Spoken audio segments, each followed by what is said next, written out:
Breaking news చూస్తున్నాం. Bollywood star hero Akshay Kumar వాహనానికి భారీ ప్రమాదం జరిగింది.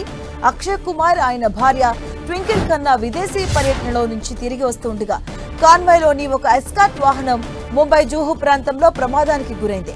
వేగంగా వచ్చిన మెర్సిడీస్ కారు ముందు వెళ్తున్న ఆటోను ఢీకొట్టింది. ఇక ఆటో అదుపు తప్పి రోడ్డుకు అవతల వైపు ప్రయాణిస్తున్న అక్షయ్ ఎస్కార్ట్ వాహనాన్ని ఢీకొట్టింది. దీంతో ఆ ఎస్కార్ట్ కారు రోడ్డుపై పల్టీ కొట్టింది. ఈ ప్రమాదంలో ఆటో పూర్తిగా దెబ్బతినగా ఆటో డ్రైవర్తో పాటు ఒక ప్రయాణికుడికి గాయాలయ్యాయి. వారిని వెంటనే సమీప ఆసుపత్రికి తరలించాయి.